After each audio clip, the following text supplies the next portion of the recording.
안녕하십니까. 청소년 상담사 상급시험 대비 학습이론 제1강 강의를 시작하도록 하겠습니다. 여러분들이 이 시험에서 6과목을 보시잖아요. 6과목을 보는데 학습이론을 많이 어려워하십니다. 가장 어려워하는 것이 무엇입니까? 그러면 학습이론입니다. 이렇게 말씀을 많이 하세요. 물론 개인차는 있겠지만 근데 학습이론 같은 경우는 학자들이 많이 나오거든요. 그리고 학습이론의 측면이 여러 가지가 있고 그래서 물론 문제가 또 사례 문제로 나오는 경우도 많고 그래서 학습이론을 많이 어려워하는 것 같습니다. 심리학을 전공하신 분이나 교육학을 전공하신 분 이런 분들은 학습이론을 좀 잘하세요. 왜냐하면 학교에서 그런 부분들을 아주 디테일하게 잘 배우시니까.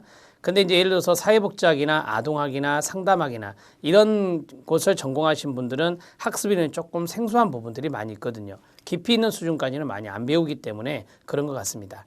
자, 이 학습이론에 대한 편견을 좀 버렸으면 좋겠어요. 이게 어렵다. 아이고, 이거 어떻게 하지? 하기 싫다. 그런 어떤 편견을 버리시고 여기에 우리가 발달심리의 많은 학자들의 이론을 배우듯이 학습의 많은 학자들의 이론을 배워나가면 돼요. 그리고 개념적인 부분에 잘 착안해서 개념 정리를 잘 하시는 게 중요합니다. 사례 문제가 많이 나온다고 그랬잖아요. 사례를 풀려면 개념을 확실히 정립을 해야 돼요. 그래야 사례를 풀 수 있다는 것 알고 계시잖아요. 자, 학습의 개념. 이번 시간은 제1장입니다. 1장이 짧아요, 여러분. 앞에 목차를 보면 학습의 개념이 1장이고요. 그 다음에 행동주의 학습이론이 있고 인지주의 학습이 있고 신경생리학적 학습이 있고 동기화 학습, 기타가 있어요. 그런데 이제 여기에서 이게 이제 뭡니까? 출제 기준이라고 하는 것이 발표됐잖아요. 출제 기준에 의한 거 이게 1장부터서 6장까지가 그리고 안에 있는 부제목도 다 출제 기준에 의한 것이거든요. 그래서 이 출제 기준에 맞게 내용을 이렇게 넣었기 때문에 여기 안에 있는 내용만 좀 충실해 주신다면은 충분히 어느 정도 여러분들이 만족할 만한 점수가 나오지 않을까라는 생각을 해봅니다. 자, 이제 해볼게요. 제1장 학습의 개념, 제1절 학습의 정의 등이 있고요. 제2절은 뭐가 있어요? 네, 학습 관련 연구의 쟁점입니다. 이 학습 관련 연구의 쟁점이 출제 기준에 있더라고요. 그런데 이 내용은 밑에 각주에 보시면 학습 심리학이라고 하는 이 교재입니다. 학습 심리학이라고 하는 교재. 이 교재에서 이제 원서를 번역해 놓은 것 같아요. 원서를 번역해서 조금 문장이 매끄럽지는 않지만 그래도 여러분들이 여기 쟁점이 되는 8가지 질문 정도는 조금 정리를 하고 가는 게 좋지 않을까라는 생각을 해봅니다. 근데 여기 안에 있는 말에 보면 이 다음에 우리가 공부해야 될 거, 2강부터 공부해야 될 내용들이 어느 정도 이제 툭툭툭 나와요. 그래서 여기 앞에 있는 것들을 이런 것이 있구나라고만 이해하시고 나중에 뒤에 공부를 하면은 이런 거였구나 이런 것들이 이제 생각나실 수 있을 것 같습니다. 자, 쟁점의 부분은 참고를 하시고요. 그럼 이번 강의에서 중요한 건 뭐냐? 1절입니다. 1절의 체크. 학습의 정의 등을 보죠. 학습의 개요입니다. 우리가 러닝이라고 하는 학습이 있는데요. 학습은 제일 먼저 이게 나오죠. 경험을 해봐야 된다. 그 다음에 훈련을 해봐야 된다. 그래서 경험과 훈련의 동그라미. 경험과 훈련 나오면 학습이에요. 자, 여기에 의해서 일어나는 행동상의 비교적 일관성 있는 변화를 학습이라고 합니다. 우리가 이제 학습 효과가 나타난다 그러면은 계속 그렇게 하는 거잖아요. 그래서 비교적 일관성 있는 변화를 말하는 겁니다. 다만 성숙, 약물, 질병 등으로 일어나는 행동 변화들은 학습에 의한 것이 아님을 조심해야 되죠. 우리가 이제 성숙이라고 하는 것은 유전적인 요인이거든요. 막 예를 들어 사춘기가 돼갖고 아이 얼굴에 여드름이 피었다. 이게 어떻게 학습입니까? 그건 학습이 아니고 그건 성숙됐다라고 이야기하는 거죠. 그래서 유전적인 요인에 의해서 어떤 내분비계의 변화 이런 것들을 통해서 아이가 이제 질적인 변화가 일어나는 것을 성숙이라 하죠. 저는 이것을 발달심리에서 말씀을 드린 바가 있습니다. 자, 그 다음에 약물, 질병 이런 것들에 이제 의해서 변화가 일어나는 게 어떻게 학습입니까? 그건 학습이 아니죠. 자, 이제 경험과 훈련에 의해서 비교적 일관성이 있는 변화를 학습이라 한다라는 개념을 잡았어요. 자, 학습의 공식이 있는데요. 거기 보면 A가 있죠. 라지 A가 있는데 그 라지 A가 뭐예요? 개인의 모든 변화입니다. 모든 변화. 자, 그 모든 변화가 있고 일어난 모든 변화가 있고 B, C, D가 뭡니까?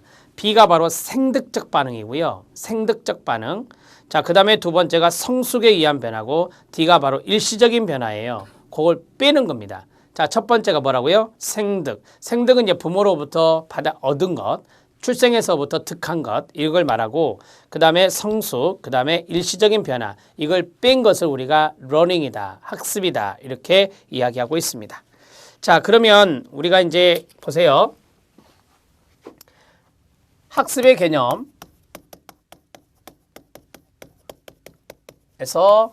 경험과 훈련에 의한다라고 했어요. 그 다음에 비교적 일관성을 보인다라고 했어요. 비교적 어떤 행동상의 일관성을 보인다라고 했고요. 일관성 있는 변화. 경험과 훈련을 했으니 변화가 일어날 거 아니에요. 이렇게 정리할 수 있습니다. 그럼 여러분들이 느낀 게 뭐죠? 선천적인 겁니까? 후천적인 겁니까? 후천적인 거잖아요. 후천적인 거예요. 따라서 선천적인 건 빼야 되거든요. 생득적인 게 선천적인 거예요. 따라서 학습이라고 하는 녀석은 개인의 모든 변화에서 마이너스입니다. 빼기. 자, 선천적인 거 빼고 선천적 변화라 할게요. 선천적 변화 빼고 그 다음에 성숙에 의한 변화 빼고 그 다음에 마지막이 일시적인 변화가 있었죠. 일시적인 변화. 아까 위에 약물이라고 하는 거 있었잖아요. 질병이라고 하는 거 있었잖아요. 그거 처음부터 하는 거 아니잖아요. 그 일시적으로 나타나는 거예요. 따라서 선천적인 거, 생득적인 거라고 했어요. 자, 생득적인 거 빼고 성숙적인 거, 성숙하고는 다르다고 그랬잖아요. 네, 성숙 빼고 그다음에 일시적인 변화 빼는 것. 이게 바로 이제 학습의 개념이다. 이렇게 정리를 하시면 되겠습니다. 자, 개인의 모든 변화 여기에서 마이너스입니다. 빼기예요. 요것을 빼면 됩니다. 됐습니다. 자세한 개념적 정의는 아래와 같습니다. 학습은 행동의 변화로 봅니다. 행동의 동그라미요. 그래서 우리가 행동주의 학습 이론이라는 걸 배우죠. 학습의 결과는 관찰 가능한 외연적 행동으로 나타나기도 하지만 내면적 행동의 변화로도 나타난다. 이게 뭐죠? 네, 내면적인 거. 인지적 학습 이론이 있잖아요. 예, 인지주의 학습 이론이 있어요. 인지 같은 것은 내면적인 것이라고 볼 수 있겠죠. 자, 행동 변화는 비교적 영속적으로 나타나야 됩니다. 영속적인 일관성이라고 하는 거고요. 행동 변화는 학습 경험에 바로 이어서 나타날 필요는 없습니다. 자, 학습 경험에서 바로 이어서 나타날 필요가 없는 게 행동의 변화다. 그 다음에 행동의 변화는 연습을 통해 생겨난다. 연습의 동그라미요. 연습이 뭐예요? 훈련이죠. 훈련. 그래서 이러한 행동의 변화라고 하는 행동의 잠재력은 연습, 훈련을 통해서 생겨난다. 그래서 경험과 훈련을 통해 이렇게 나오는 거예요. 이해되셨죠? 네. 자, 그 다음에 기출문제 확인 학습. 기출문제 확인 학습에서 6번이 중요해요. 일반적 정의 나오죠? 예, 거기 체크해 주십시오. 7번도 중요해요. 특징이요. 자, 이 두 가지를 알아놓으시면 될 것 같아요. 자, 학습의 개념, 게이츠가 말한, 가네가 말한, 몰건과 킨이 말한, 레이윈이 말한, 그 다음에 코프카가 말한 게 있는데 이거 위에 있는 것은 참고적으로 보세요. 우리가 앞에서 봤던 내용들하고 흡사한 내용들이니까 대신 저는 일반적 정의를 보겠습니다. 일반적 정의, 학습은 경험과 연습, 다른 말 훈련 쓰시고요. 연습의 결과로 발생되는 비교적 영속적 지속적인 행동의 변화이다. 계속해서 말씀드리고 있는 거. 학습의 개념에는 변화, 연습, 훈련, 자기 조절, 지속성이라는 개념적 특성을 가지고 있습니다. 여러분 이 자기조절이라고 하는 것은 자기조정이라고 하는 거죠. 자기조정. 여러분 자기조정이라는 것은 이제 학습을 하는 가운데 학습에 효과가 없다 그러면 계속해야 돼요? 아니잖아요. 조정하에서 그걸 변경할 수 있는 거죠. 그래서 이 학습의 개념에는 자기조절이라는 것도 들어있는 겁니다. 자, 학습에는 생득적 변화, 성숙에 의한 변화, 일시적 변화는 제외된다라고 했죠. 여기 해드렸어요. 자, 7번째 특징 이 부분을 체크해 주십시오. 이 부분을 보겠습니다. 자, 7번째 특징이 우리 시험에 이제 출제된 건데 한번 이해를 해보시기 바랍니다. 1번에 보면 학습은 그 결과로서 행동의 변화를 가져온다. 이해되시죠? 네, 그 결과로서 행동의 변화에 가로 딱 묶어주시면 돼요. 2번에 보면 학습은 연습의 결과로서 일어난다. 연습이 다른 말 훈련의 결과 가로 딱 묶어주세요. 자, 그 다음에 3번째 학습은 비교적 영속적인 행동의 변화다. 영속적인 행동의 변화에 밑줄 쳐주세요. 여러분 영속적 행동의 변화가 이거예요. 비교적 일관성을 보이는 변화, 비교적 일관성을 보이는 변화가 바로 비교적 영속적인 행동의 변화다. 그 다음에 네 번째가 별표. 이 네 번째가 좀 어려울 수 있는데 여러분들이 이제 이런 것도 있어요. 앞에서 우리가 봤던 것 중에 뭐냐면 앞에 부분에서 행동의 변화는 학습 경험에 의해서 바로 나타날 필요는 없다라고 돼 있어요. 그러니까 어떤 행동의 변화가 즉각적으로 나타나는 것은 아니다라고 하는 거죠. 자, 학습에 의해서 행동의 변화가 즉각적으로, 이게 시험에 나왔던 건데요. 즉각적으로 보이는 것은 아니다. 이렇게요. 다시 한번 읽어보세요. 학습은 행동의 변화가 즉각적으로 보이는 것은 아니다 라고 했어요. 그러면 이제 4번 질문 읽어봐요. 시작. 학습으로 일어난 행동의 변화를 직접 관찰하기 어렵다라고 했잖아요. 네, 즉각적으로 보이지 않는 경우도 있기 때문에 직접 관찰하기 어렵다. 자, 이것을 여러분들이 써놓으셔야 돼요. 이걸 써놓으셔야 이해됩니다. 자, 학습을 했어요. 행동의 변화가 바로 100% 다 나타나나요? 즉각적으로? 그것은 아니잖아요. 그래서 즉각적으로 보이는 것은 아니에요. 그래서 직접 관찰하기가 어려운 경우가 있습니다. 그래서 이 4번 지문이 이해가 돼야 돼요. 4번 지문은 요 위에 있는 이 두 줄을 아셔야 되고 이 두 줄이 바로 이 박스 문제, 기억, 니은, 디귿, 리을에서 출제가 된 겁니다. 여기다가 기출이라고 쓰시고요. 이게 출제된 겁니다. 맞는 내용이죠. 학습의 특징으로 해서 시험에 출제가 된 적이 있습니다. 이제 학습의 종류를 보시죠. 학습의 종류에서 비연합학습, 연합학습이 있습니다. 우리가 이제 연합학습을 연결주의, 연합한다라고 해서 연결주의라는 말을 쓰기도 해요. 자, 연합학습을 연합주의라고도 하잖아요. 이것을 연결주의입니다.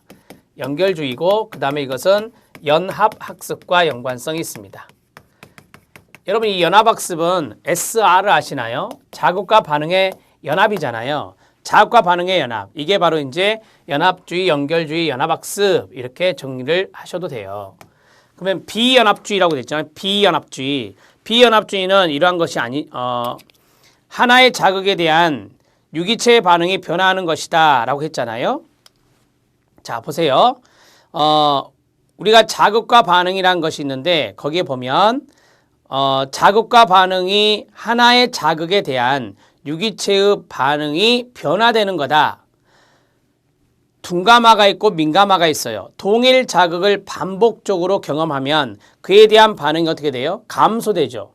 그러니까 반복적으로 이제 어떤 자극에 대해서 나타나면 경험을 하게 되면 이러한 것들이 감소하게 되는데 그걸 둔감화라 하고 한 자극에 대한 반응이 그 자극을 경험할수록 더 강해지는 건 뭐죠? 네, 민감하다 이렇게 말을 해요. 그런데 우리가 이제 연합주의라고 한다면 SR이라고 하는 것이 두 자극이어야 돼요. 두 자극. 그러니까 밑에 연합학습을 보면 두 사건 간의 연관성을 배운다라고 했잖아요. 두 사건 간의 연관성. 두 사건 간의 연관성을 보는 겁니다.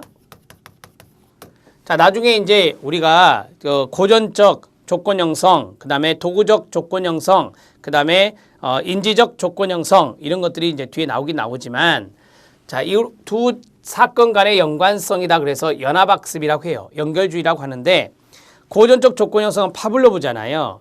두 자극 사이의 관련성을 배우는 것이다. 그리고 유기체가 앞으로 일어날 사건에 대해서 대비한다라고 했어요. 두 자극 사이의 관련성. 두 사건 간의 연관성이나 이게 두 자극 사이의 관련성.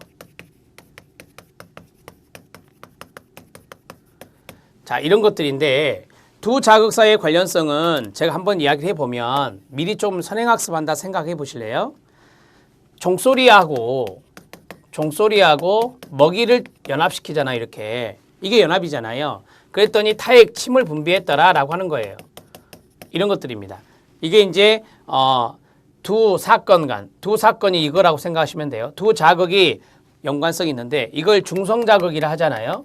이 당시에는 중성자극이 돼요. 중성자극이 되고 그 다음에 이 먹이는 이제 무조건 자극이 되잖아요. 무조건 자극이 돼요. 자, 그래 놓고 이것을 나중에 뭔만 줘요? 종소리만 주죠. 종소리만 줬더니 침을 분비하더라라고 하는 거잖아요. 그렇죠? 그럼 이거는 무슨 자극이에요? 이제 조건 자극이 되는 거예요. 무슨 자극이 된다? 조건 자극. 이것이 이제 조건 반응이 되는 거죠. 이게 파블로브의 실험 아닙니까? 그래서 두 자극 사이의 관계, 종소리와 먹이의 이 두 가지가 연합이 됐다. 그래서 연결주의 연합학습 또는 연합주의라고 한다. 이 말이죠. 자, 그런데 이제 자극이 하나만 들어가요. 자극이 하나만 들어가면 둔감하나 민감하로 나타날 수 있다. 계속해서 자극 주면은 둔감화 될 수 있는 거잖아요. 그 다음에 어떤 자극을 줬더니 아주 뭐예요? 반응이 강해졌다면 민감화가 되는 거예요. 그래서 둔감화와 민감화, 둔감하나 민감화는 하나의 자극이거든요. 그렇죠? 하나의 자극이에요. 두 개의 자극이 아니라 하나의 자극과 반응이라고 볼 수 있거든요. 자, 여기에서 우리는 무엇을 생각해 볼 수 있느냐? 비연합학습이다 라고 하는 거예요. 비연합학습이요. 자, 이 자극과 반응에서 자극이 하나이기 때문에 자극이 하나의 자극이기 때문에 비연합학습이다. 이렇게 정리를 한다. 여기는 자극이 몇 개다? 두 개다. 두 자극이니까 연합주의라는 말을 쓴다. 이렇게 정리하십시오. 자, 이제 도구적 조건 형성이 있는데요. 도구적 조건 형성은 이제 조작적 조건 형성과 좀 개념이 유사하거든요. 손다이크가 대표적인 학자인데 어떤 행동과 그 결과 사이의 관계, 행동과 결과가 중요한 거예요. 여기서는 행동과 결과. 자, 동물이 어떤 행동을 했다, 어떤 결과가 나왔다, 이 관련성을 보는 거죠. 행동의 결과를 통해 더욱더 효과적인 행동을 습득하게 된다라고 했습니다. 그래서 이것은 뭐냐면 이거는 지금 고전적 조건 형성이에요. 무슨 조건 형성이다? 고전적 조건 형성, 반응적 조건 형성이라고도 하고요. 그 다음에 도구적 조건 형성이나 조작적 조건 형성이나 점을 찍을게요. 자, 조작적 조건 형성이나 도구적 조건 형성은 바로 행동과 결과를 본다 이 말이죠. 행동과 그 다음에 결과의 관계를 보는 거예요. 행동과 결과의 관계를 보는 것이 도구적 조건 형성, 조작적 조건 형성이에요. 그럼 이것도 마찬가지잖아요. 행동이라는 것과 결과라는 것이 뭐 했어요? 연합을 했다고요. 그래서 이것을 연합학습이다. 이렇게 정리하는 것입니다. 자, 스키너 박스에서 쥐가 레버를 눌렀을 때 먹이가 떨어진다. 쥐가 레버를 누르는 행동을 했어요. 먹이가 떨어졌어요. 그러니까 맛있다. 그러니까 그 다음 행동을 또 하겠죠. 계속. 예, 효과적인 행동을 배고플 때마다 하겠죠. 습득하게 되는 겁니다. 인지학습입니다. 톨만이 대표적인 학자인데요. 사고가 인지인지 아시죠? 사고가 개입되는 경우 더욱더 고차적인 종류의 학습이 된다라고 했습니다. 인지학습. 인지학습. 자, 인지학습에 여러 학자들이 나올 거예요. 뒤에. 인지학습도 마찬가지 연합학습이 된다. 연합학습이 된다라고 하는 것이고 지금 여기서 고차원적이다라는 말을 썼단 말이에요. 여기 있는 조건 형성보다는 조건 형성의 학습보다는 고차원적이다. 이렇게 정리하시면 돼요. 고차원적이다. 여기는 사고가 개입되는 거예요. 사고가 개입되는 것이, 생각이 개입되는 것이 바로 인지학습이라고 하는 것입니다. 나중에 배우시죠. 관찰학습이 있습니다. 반두라죠. 타인의 행동을 보고 모방하고 학습하는 사회학습 이론의 핵심 개념이 관찰학습입니다. 뭐 관찰학습은 배우셨으니까. 관찰학습.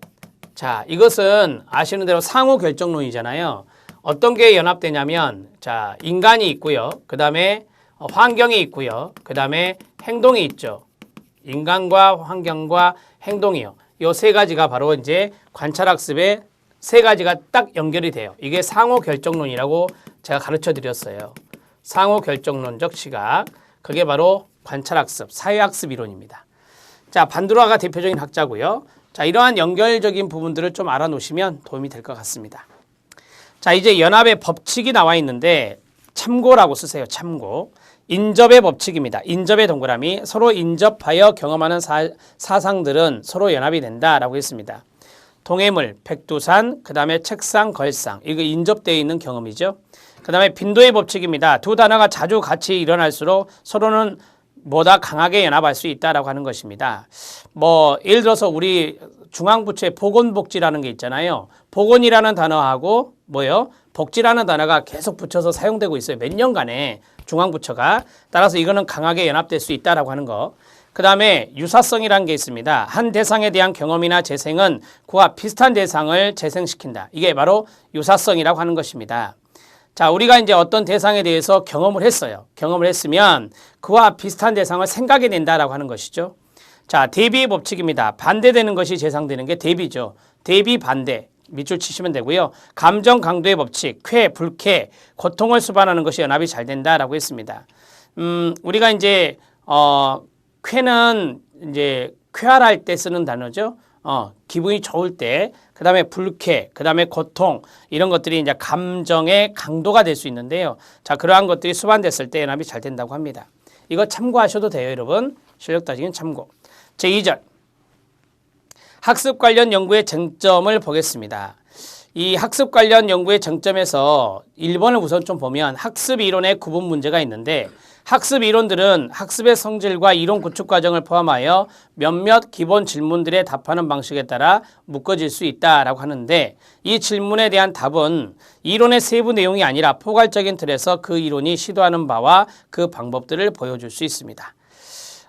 우리가 이제 쟁점적인 부분들을 좀 볼 건데요. 여기에는 여러분들이 너무 깊게 생각하지 마시고요. 네, 뒤에 있는 부분들이 더 중요한 내용이니까 뒤에 있는 부분들을 잘 정리하면서 이 앞에 있는 부분들을 제일 나중에 가장 나중에 한번 읽어보시는 것도 도움이 될 수 있습니다. 첫 번째가 매개변수입니다. 매개변수. 자, 매개변수의 대표적인 학자가 바로 SOR을 말한 헐이라는 학자죠. 신행동주의라고 하는 헐입니다. 우리가 이제 SR을 아시잖아요. 자극과 반응인데 가운데 뭐가 들어가냐? 유기체의 내부 과정이 들어가요. 유기체, organize라고 하는 organ이 들어갑니다. 자, 매개변수를 심리학에 소개한 톨만과 이를 가장 정교한 체계로 발전시킨 헐은 이 질문에 가장 긍정적으로 답을 한 사람들이었다고 합니다. 자, 이 톨만도 이 기호학습설이라는 것을 말하잖아요. 잠재학습이라고 해서 기호학습설이라는 것을 말합니다. 자, 거기에서 이제 기호 형태 기대라고 하는 것이 있거든요. 기호 형태 기대라고 하는 것이 있는데 어느 정도의 가운데 이제 형태라는 것이 들어가기 때문에 매개변수라고 할 수 있어요. 우리가 이 앞에 어떤 변수가 있고 뒤에 어떤 변수가 있는데 가운데 들어가는 것을 매개변수라고 배웠잖아요. 스키너는 학습 이론은 거부하면서 이 질문의 부정적인 답을 가장 분명하게 했습니다. 스키너는 매개변수를 이제 부정했다라고 하는 것입니다. 자, 그 다음에 대부분의 학습들은 매개 변수라고 불러 마땅한 요소들을 그들의 이론에 포함시켰지만 매개 변수라는 명칭은 붙이지 않았다. 자, 1번은 그냥 이렇게만 생각하세요. 아, 매개 변수를 쓴 사람도 있구나. 이렇게 생각하시면 됩니다. 그 다음 두 번째 질문은 매개 변수나 이론에서 여기서 꺼내야 돼요. 비슷한 역할을 하는 어떤 것이 연결주의냐 아니면 인지적이냐라고 하는 것입니다. 연결주의자이어야 하는지 인지적이어야 하는지다. 이것은 학습 이론의 역사에서 그 어떤 문제보다 더 많은 논란을 불러일으킨 질문이라고 볼 수 있습니다. 학습 분야의 역사를 통해서 인지적 입장에 대한 양보도 많았지만 대다수 이론이 연결주의자 입장이었다라고 했습니다. 되게 이제 앞에서 했던 고전적이나 아니면 조작적이나 아니면 도구적이나 이런 것들이 이제 연결주의가 좀 강했죠. 연결주의가 강했는데 자, 인지적인 부분들이 이제 고차원적인 것들이 딱 등장했잖아요. 그러나 최근에 인지적 접근은 전 분야를 지배하게 됐고요. 이런 변화는 볼레스의 접근의 중요성, 볼레스는 유전적인 부분들을 이야기하고 있는 사람이고요. 새로운 기억 이론의 정립, 그 다음에 기억이 뭐예요? 인지잖아요. 그 다음에 피아제에 대한 늘어난 존경, 피아제가 인지발달 이론이잖아요. 반두라의 저서에서 반두라가 왜 나와요? 반두라도 인지를 말했다 그랬잖아요. 파지 과정. 따라서 이러한 저서에 나타난 인적 요소의 증가 등에서 드러난다라고 했어요. 우리는 나중에 고차원적인 인지학습이란 걸 배우게 됩니다. 그런데 이제 가장 고전적으로 이제 연결주의를 했던 것들이 이제 고전적 조건 형성이나 조작적 조건 형성이나 그다음에 도구적 조건 형성이었어요. 그런데 자, 이러한 것들이 더 중요한지 아니면 인지적인 요소가 더 중요한지 거기에 대해서 이제 쟁점이 있다라고 하는 겁니다. 최근에는 인지학습 이론이 많이 부각되고 있다라고 하는 거.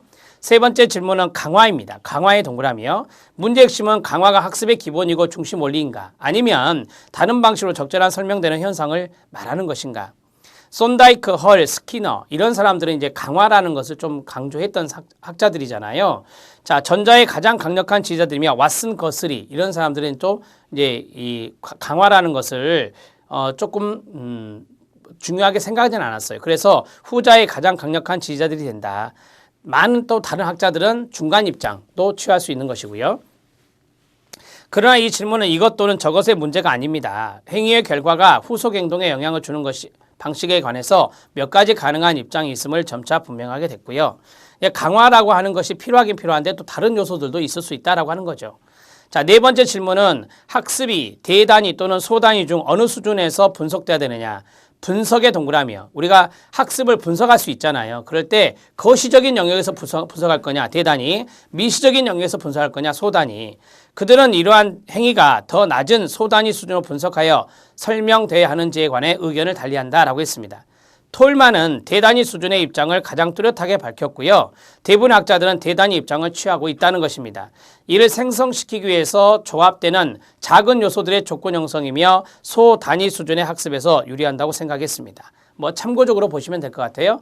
학습에 대한 연구를 거시적인 차원에서 할 거냐 아니면 미시적인 차원에서 할 거냐라고 하는 것을 이야기하고 있는 것입니다. 다섯 번째 질문은 이론이 형식을 갖춰야 하는지 형식성을 말하죠. 또는 비형식적으로 제시되어도 되는지의 문제입니다. 대다수의 초기 이론은 형식성 척도의 연속 손상에서 비형식성의 끝에 가까운 이론 체계들인데 강한 논리적 이론 구조에 제한이 있었지만 자, 그들은 논리학의 형식적 장식과 과학 철학을 제대로 조화시키지 못했다고 합니다. 헐, 이 사람은요. SOR이잖아요. 형식성이 보여요, 안 보여요? 보이잖아요. 그래서 형식 이론을 통해서 논리 구조를 뚜렷이 드러난 대표적인 학자가 바로 헐, 신행등주의라고 볼 수 있습니다. 톨만도 좀 때에 따라서는 형식적이었어요. 제가 아까 말씀드렸죠. 기호, 그 다음에 형태, 그 다음에 기대라고 하는 기호학습서를 톨만은 이야기를 했단 말이에요. 이게 일종의 형식적인 부분이다라고 할 수 있는데 자, 어느 한 특정 구조를 유지하지는 못했습니다. 자, 여기에서는 이제 이론이라는 것이 형식적인 부분이 필요하냐 아니면 형식이 필요하지 않느냐 그것을 이야기하는 것이죠. 우리가 이제 형식적인 부분들 이런 부분들이 이제 어느 정도 좀 필요한 부분이 있죠. 왜냐하면 학습이론이라는 것이 아까 말씀드린 대로 전체적인 변화에서 이거 빼라라고 했잖아요. 이게 형식적인 틀이거든요. 그러한 형식적인 틀이 어느 정도는 필요하다라는 것들을 이야기하고 있는 것입니다. 자, 다음으로 여섯 번째 질문 들어갈게요. 자, 6번 여섯 번째 질문은 폭의 문제다. 폭의 동그라미 치시고요. 한 이론이 다루는 주제의 범위가 얼마나 넓어야 하느냐라고 하는 겁니다. 이거는 이제 앞에서 했던 거와 좀 연관성 있게 보면 봐보세요. 형식성을 강조했던 학자들이 있어요. 형식성이 강조되면은 어느 정도는 폭이 제한되죠. 형식적이니까 형식적인 부분들이 있기 때문에 폭이 제한된다라고 할 수 있어요. 폭은 제한된다. 그러나 이제 형식성을 고려하지 않는 비형식성을 강조하게 된다면 이 폭은 광범위하다라고 할 수 있죠. 폭은 광범위하다. 자, SOR이 바로 이제 형식적인 대표적인 어떤 기호라고 그랬잖아요. 자, 이게 형식성을 띠고 있다. 그러면 보다 더 엄격할 거 아닙니까? 그렇죠? 엄격하면서 이 어떤 연구의 폭이랄까요? 거기에 보면 한 이론이 다루는 주제요. 주제의 범위. 이게 주제의 범위거든요. 주제의 범위가 협소해지죠. 제한된다라고 하는 거예요. 이건 형식이 없잖아요. 비형식성을 강조하게 되면은 폭은 아주 광범위해진다. 즉 광범위한 주제를 보게 된다라고 하는 겁니다. 형식이 갖춰지지 않기 때문에 일곱 번째 들어갑니다. 일곱 번째 질문은 생득이냐 아니면 학습에 영향을 주는 행동의 생득적 측면과 학습에 영향을 주는 생물학적 제약의 강조 문제이다라고 했습니다. 자, 첫 번째 이것은 지난 25년간 쟁점이 되어 왔고 지금까지 살펴본 대부분의 이론에서 그 답은 어느 쪽도 별로 강조하지 않았다라고 하는 거. 미국의 학습 이론의 왓슨, 손다이크 일의 생득적인 것보다 획득된 것을 강조하였으며 라고 했습니다. 그건 뭐죠? 후천적이라고 쓰면 돼요. 유전 요인에 대한 왓슨의 거부는 지나치지만 이것이 학습 분야의 분위기를 잡아주었습니다. 그러나 점차로 학자들은 이 문제를 깊이 생각하게 되어서 볼레스, 아까 제가 유전적인 부분이 있다고 그랬잖아요. 볼레스는 유전을 강조했으며 스키너 학파들도 점차 이 문제를 인정하게 되었습니다. 문제는 유전을 어느 정도 인정할 것인가인데 초창기에 학습된 요인을 과잉 추정하였듯이 지금 우리는 생득적 요인을 지나치게 강조하지 않은가? 학습과 행동에 영향을 주는 생물학적 제약이 실제로 어느 정도 발견하기 시작한 정도가 아닌가? 이 문제는 최근에야 학자들이 지지를 표명하고 기울어지기 시작한 문제이다. 원서를 번역한 것이기 때문에 이게 문장이 매끄럽지 않네요. 그렇죠. 전반적으로 그렇습니다. 그런데 이 자료가 여기밖에 없어요. 그래서 이 자료를 가져왔는데 여기 있는 학습에 대한 8가지 쟁점이 되는 질문 이런 것들을 뭐 전공서적이나 이런 걸 찾아보니까 여기 있는 교재에 있는 내용이 그나마 조금 나아요. 그리고 8가지 질문이 정확하게 기술되어 있고 그래서 여기 있는 교재를 가져왔는데 이 내용은 뭐냐면 한마디로 생득적인 측면은 선천적인 측면이라고 제가 앞에서 말씀을 드렸잖아요. 그 다음에 이제 학습에 영향을 주는 생물학적인 제약도 있을 수 있잖아요. 생물학적 제약. 자, 생득적인 건 유전적인 부분입니다. 유전적인 부분인데 그러한 것들이 학습에 어느 정도 영향을 주는 거냐 아니면 제약이 있는 거냐 그걸 물어보는 거잖아요. 이해되셨죠? 자, 그렇게 정리하시면 됩니다. 자, 볼레스라는 학자나 스키너 학자는 유전적인 부분들을 어느 정도 강조를 했다, 인정했다. 그거는 것들을 이야기하고 있는 것입니다. 자, 대개 보면 학습 이론 후천적인 부분이 많아요. 경험과 훈련에 의한 것이니까. 그래서 생득적인 부분들은 좀 많이 인정을 안 하는 부분이 있다. 대부분의 학자들이 이러한 것들로 정리를 하시면 될 것 같아요. 자, 그 다음에 끝으로 실용성의 문제다라고 했어요. 실용성. 학습 이론이 실험실이라든지 의자에 앉아서 생각하기의 산물인가? 세상을 이해하는 지적 훈련 또는 세상을 다루고 아마도 변화시키는 어떤 장치인가? 라고 하는 것인데 때로는 이 학자들이 실용적인 쓰임새를 위해서 압력에 굴하지 않고 순수 과학을 위한 권리를 요구했지만 그러한 태도는 상당히 예외적이었다. 문제는 학습 이론의 쓰임새보다는 누가 이 이론을 적용하는가라고 했어요. 이 적용이라는 게 상당히 중요한데요. 자, 보세요. 이제 우리가 학습 이론을 배우잖아요. 학습 이론을 배우면 그것을 뭐 해야 돼? 응용해야 되잖아요. 학습 이론을 응용을 해야 된다고요. 그 응용과 연관성이 있는 것이 있어요. 뭐 예를 들어서 고전적 학습 이론의 고전적 조건 형성이 학습 이론이잖아요. 고전적 조건 형성이라는 이론이 체계적 둔감화에 응용이 되고 그다음에 조작적 조건 형성이라고 하는 것이 강화, 벌, 소거 이런 것에 응용이 되고 이러한 것들이 바로 실용성의 문제다라고 하는 것입니다. 손다이크, 스키너처럼 어떤 학자들은 곧바로 응용으로 들어가고요. 돌라드와 밀러, 이거 추동 이론입니다. 추동 심리학, 추동 이론이라 하고요. 그 다음에 톨만은 잠재학습이라고 그랬었죠. 이와 같은 사람들은 가능한 응용을 언급했지만 이들의 실용화에는 아무런 역할도 하지 못했다라고 했어요. 뭐 추동 심리학이라든지 잠재학습 이런 것들은 실용화의 역할이 좀 부족했다라고 하는 것입니다. 그러니까 여러분 이 쟁점이라고 하는 게 뭐예요? 쟁점이라고 하는 것은 논의거리거든요. 논의거리고 이슈입니다. 이슈. 이거냐 이것에 대해서 이러한 쟁점으로 논의를 한다는 거죠. 그러한 논의에서 뭐 정답이 있겠습니까? 과거에는 이랬는데 지금은 이런 상황이다. 뭐 이런 이야기나 이거는 아직까지도 뜨거운 감자다라고 하는 것들이 이야기가 나오겠죠. 그러한 것들을 지금 8가지로 이야기하고 있습니다. 자, 그러면 이제 첫 번째 보면 매개 변수라고 하는 게 쟁점이었고요. 자, 두 번째는 뭐였어요? 우리가 이제 그 연결주의로 볼 것이냐, 인지적으로 보여야 될 것이냐라고 하는 거, 그러한 것들이 여기에 들어갈 수 있습니다.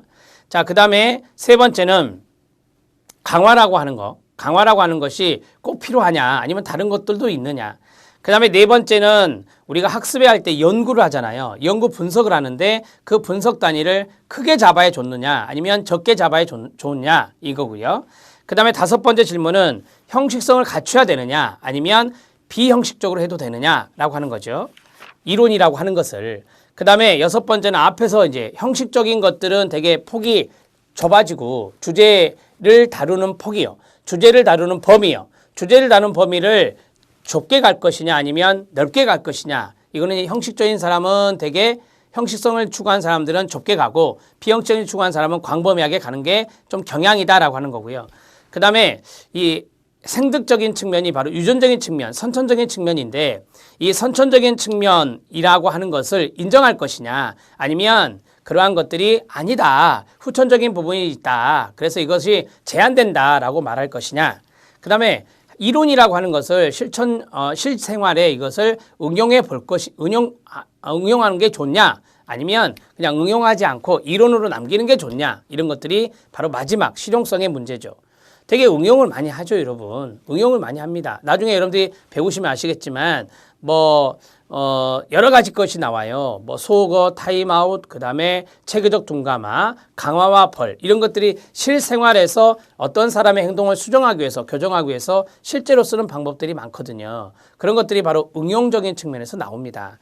그래서 실용적인 부분에 이제 문제는 많은 학자들의 이론에서 이것을 응용한 사람이 있고 응용하지 않은 사람이 있기 때문에 이게 쟁점이 되는 거죠.